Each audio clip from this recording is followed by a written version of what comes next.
Hello, everybody. I am Andrew Crust, VSO Associate Conductor. I am here with our guest for the program Latin Nights, Sal Ferreras. Welcome. It's so fantastic to have you. Thank you. I've been, really excited to get into this music and learning a lot of new music through you. You're the one who programmed this concert, and so we'll talk about that a little bit later. But I'm curious just to know, you're not a stranger to the VSO. You're not a stranger to Vancouver. You've been in the city for quite some time. You've played with the VSO a lot. You've toured with the VSO. Could you just tell us a little of your history in this city and with our orchestra, and what are you doing now here? Sure. Well, I came to the city in 1982. Akiyama was conductor at the time. I was coming in as a freelance musician. I had been living in Victoria a couple of years before that, but came in as at sort of the bottom of the economy, the last chance that anybody would have to work. That's when I moved into the city and decided to just create something and not push anybody out of any gigs and just invent stuff. I had a background in drum set playing from high school and early university. And I had gone obviously to classical music school, did a master's at Wayne State University in Detroit. And so when I came out, I was received with like welcome arms by the percussionists, and they had a need. So I ended up doing sort of extra work with the orchestra. They kept going more and more and more work, which is terrific. And then moved into the choral field, moved into the contemporary music field, which was really burgeoning at that time. And within a few years, I found myself with a whole bunch of gigs that I wasn't expecting to have. And then Expo 86 happened, which kind of blew everything up times 10, and ended up having a number of opportunities that pushed me towards yet another genre of music, which is world music, African music. I played with an African ensemble, and then a large international drum festival that happened at Expo. And we repeated that festival a number of years around the world in a number of places. So the experience of coming to Vancouver, being so welcome here and finding so many musical friends was exhilarating. And the years with the orchestra, I got to hone my orchestral chops, so to speak, and to create a number of relationships, but also really importantly, and to this show, sitting there in the back of the orchestra, I always imagined how I could play with it and what I could do with it if I ever had the opportunity to do so. So here I am, many years later, having that opportunity, and the whole sort of COVID sabbatical, as I call it, where we all had to sort of rethink what we do. I thought back to some shows that I had done with the orchestra, previous sort of smaller versions, and I made the proposal to just expose people to a bunch of music that some of them may know, but as a show, I had never actually seen a full show of Latin American music in the countries that I had selected, and I was thrilled that the orchestra was interested in showing this and showcasing this music and my ensemble with it. It's been quite a discovery for us. I mean, we don't often play music from Brazil. We play a lot of music from Argentina. Not a lot of music from Cuba is on our repertoire. So this is all fantastic for us. And you mentioned you created your own job. That's amazing. Percussionists are already quite versatile, right? You have to play all different styles. But when did the singing and the arranging? Because the audience should know that a lot of these pieces are arrangements by you, composed by someone else, arranged by you. When did these non-percussive things come into your life? Oh, well, the singing actually was the first one that came in because I was, in fact, I have a little story from the first orchestra show that I did. We did a piece, it was around the famous movie Black Orpheus, which was Brazilian music. I can't remember who the conductor was, it was in the late 90s. But in that show, I had a short set that I was going to do with a Brazilian guitarist, and I couldn't think of what to do, but my parents were very musical. They were not musicians. My mother had a beautiful voice. My dad had a pretty good voice, and they used to sing duets together, which, as a teenager, I thought, oh, that's really nerdy. They're singing in the car. What am I supposed to do here? But it just infused itself in me, and years later, I decided that I would sing this tune that I knew my mom loved. And I came to the show. I didn't tell anybody. I didn't tell my daughter who came, who was, I don't know, a teenager at the time. She's sitting there with my wife watching the show, and she sees me walk away from the drums, towards the microphone, and she starts sinking in her seat, and she leans over to Mom and says, "Mom, is Dad gonna sing?" Because she had never heard me sing, and I actually had never sung in public. And I decided that I would do this ballad, and it went very well. I got some real compliments through it. I ended up recording the piece later on, but I'll never forget my daughter just thinking, "Oh my God, Dad's gonna sing. What am I supposed to do here? It's all about me." but you know, she was very complimentary after, and in fact, she sings and has sung with the Vancouver Bach Children's Choir from, well, the age of 6, and now, you know, at 30 something, she still sings with the various ensembles there. So that's how I came into the singing part. I don't do very much of it, but I just select some very treasured songs from the Latin American repertoire, of which there are many, and I try to stick to close to my own tradition, which is from Puerto Rico, and we have a very specific musical style that has a large repertoire. In terms of the other, the arranging part, I'd say that it came out of necessity. I ended up having to do gigs that I didn't have repertoire for, but I got the gig, so I better do something with it. So I invented something, just sort of like creating the job. This was a town where I had the opportunity to do whatever I wanted to do and just test it out. And if people didn't like it, that's okay. Most of the time they liked it and they responded, that's great. I did more of those. And I didn't really sort of fight the market. And the arranging for orchestra, I mean, I grew up playing in orchestra, so I certainly knew the sound. I spent many years with the CBC Vancouver Orchestra as well.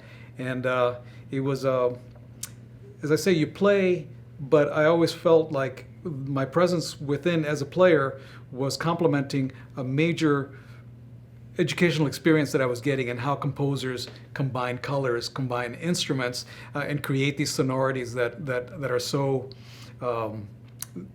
emotionally powerful and so inspirational. So, you know, I'm not going to say that I'm a great orchestrator or anything like that. No, it's just that I think I have found a niche that will provide the orchestral players with the best possible showcasing of their skills, which is what I really wanted to show in this show. This was not just about the sextet. Every piece in this show showcases somebody else within the orchestra. So tell us a little about this program. It's made up of, you know, music from various Latin American countries. We have Mexico, a lot of Argentina, a lot of Brazil, little Cuba. We obviously, as an orchestra, I think we know the estancia very well. The rest of the music is not so known to us. How did you put these pieces together? Well, gardening, actually, if you know that. I mean, I fool around in my garden. I'm not a gardener. I just clean up. But I spend many hours outside in the summer. And in those hours, all I really think about is music.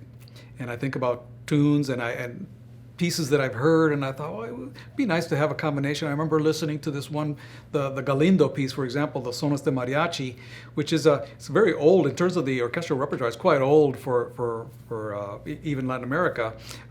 It's a 19th century composer, well, born in the 19th century, who put together a beautiful array of musical selections within the mariachi tradition. Now, the mariachi tradition is but one of, 50 different major musical styles in Mexico, but the one that perhaps is most internationally known. So I thought, well, why don't we start the concert with something that grounds people to say, okay, yeah, I'm familiar with this. I've been to Mexico, or I've been to a Mexican restaurant and hear the music. And it's also, the composition itself is very well done, and it's very authentic. So I started with that. I decided to contrast pieces and to bring to, as I mentioned earlier, I wanted to showcase a number of sections within the orchestra. And of course, being a percussionist, you bet I was going to feature the percussion section, but not with me, just them, because they're a fantastic section. And I arranged these wonderful pieces that I've known for years for piano. I knew of them, I don't play piano, from Brazil, and one from Venezuela, where I went to high school in Venezuela.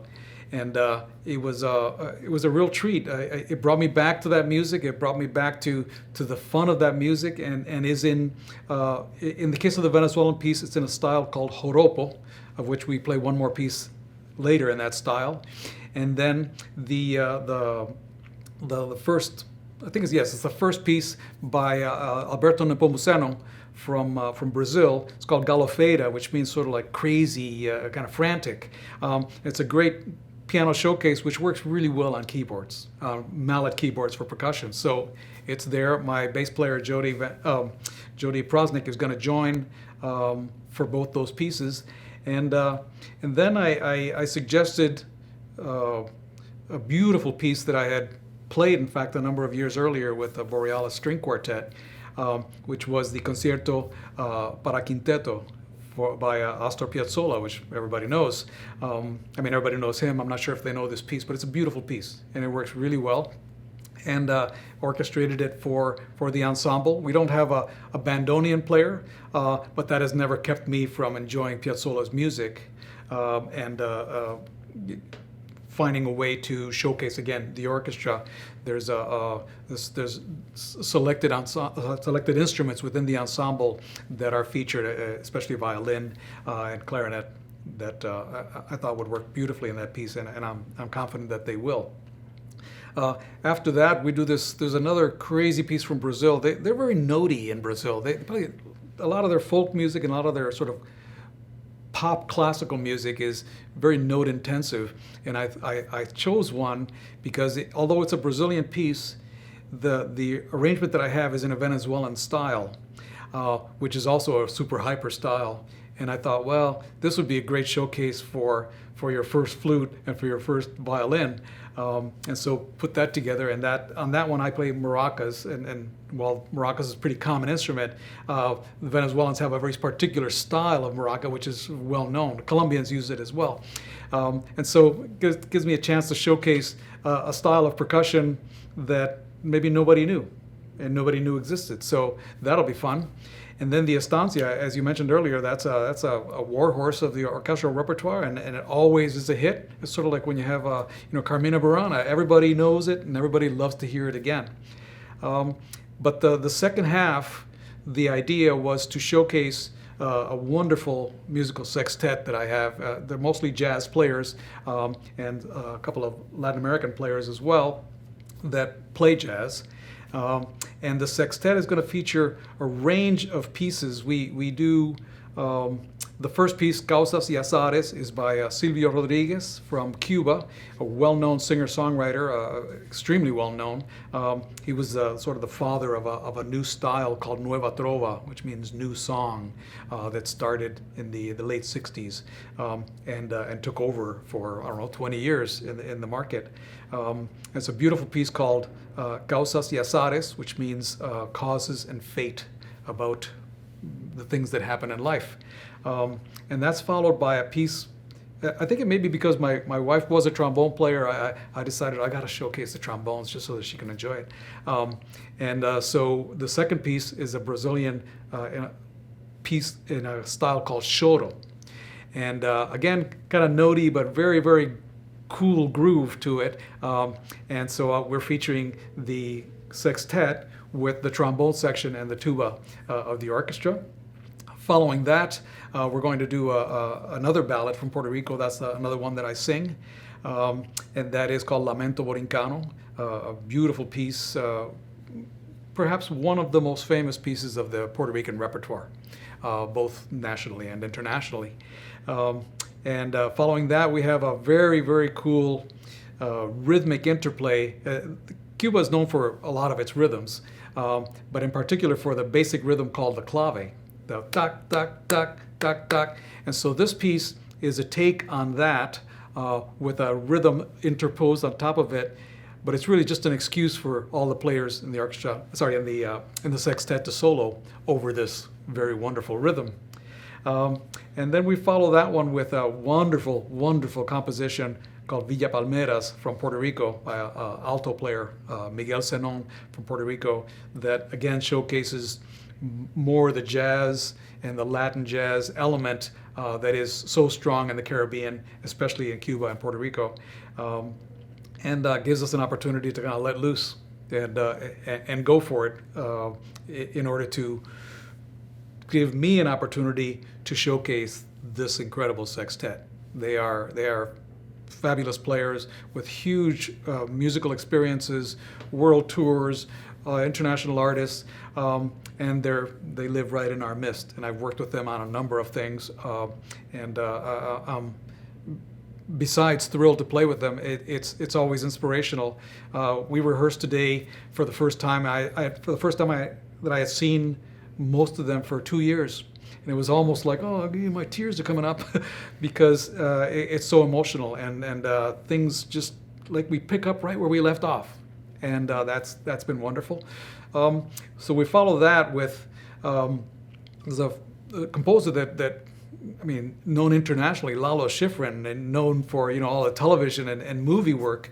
But Lalo was a great Argentinian musician who played tango, and in fact played tango with Astor Piazzolla in Paris, God knows how many years ago. And so I selected 3 tangos that he wrote, and again feature different sections of the orchestra. The middle one is a very quiet little number, very short little number featuring the first cello, and then we finish with a big party piece. I mean, if I had been able to do fireworks, I would have done fireworks, because that's what this piece is about. It comes from a northeast city in Brazil called Recife, and Recife is home to perhaps the second largest carnival in all of Brazil. Rio is the master, right? That's the huge festival. But hundreds of thousands of people come to the Recife festival, and this is one of the pieces that has been famous in this city and in this zone for I don't know, 40, 50, maybe 60 years. And it's just an excuse for everybody in the orchestra to have a solo. So I ended up, the tune itself is very simple. It has a very driving rhythm, which will join, the percussion section joins me and my percussion section to drive the rhythm. And then each section of the orchestra has a 32-bar solo that is featured. And for me, that's a thrill. And at the end, it's sort of like just everything gets layered together, and we have an opportunity to culminate what was my original idea, which was to bring joy to the stage, to bring joy to this, pandemic period that we're slowly crawling out of, and to remind people just how powerful music can be. And I hope that everybody that walks out of there walks out with a little bit more joy. I certainly will. I know that many of the orchestral players will be kind of just electrified, simply because the collective energy of playing a piece like that just builds on itself. Thank you so much. Well, when I think of Latin America, when I've traveled there, and when I haven't been to Africa yet, but also when I think of Africa, I think about people who are so involved with music making in a daily life. And I imagine you've traveled a lot in Latin America, and sometimes I wish that we had that spirit here in North America. Not maybe in Mexico, it's even more. And I don't mean that we don't appreciate music, but we don't. We're not dancing in the streets all the time. We're not having these festivals, these celebrations. What do we have to learn here from that culture? Well, unbeknownst to you, perhaps, I don't know how long you've been here, but if you compare to where we are right now in Vancouver with where we were when I arrived, there are so many players that do live that life, that do have rhythm and everything that they do, that do dance a lot. There's a lot of dance music here and a lot of dancers and people who live for music. We don't do the outdoor thing because it's raining, but if it was sunny outside, you'd see a lot more of this music out on the street. In the summer, you do see it in the parks at Jericho. You can see it at Grandview Park on Commercial Drive, and several little plazas around Queen Elizabeth Park, where people just gather because the whole global music scene has infused itself into Vancouver in a way that I could not have imagined. We have now, let's say in the music business, we have a third generation of players now in global music, and they're turning into just monsters. They're fantastic players and can play those old traditions, or can play those international traditions legitimately, but also have found a way to combine them with more North American sensibilities. So things are looking good. That's what I really want to say. It's coming along, and warmth helps, but we don't have all the warmth because we don't have the weather. But it's coming. such an international city, and I think this concert is a perfect picture of that. And thank you for featuring the orchestra in so many great ways. It's been a pleasure for us to learn all this music. Sal Ferreras, thanks for joining us. Thank you very much, and it's just going to be a pleasure to work with all these people again. Thank you.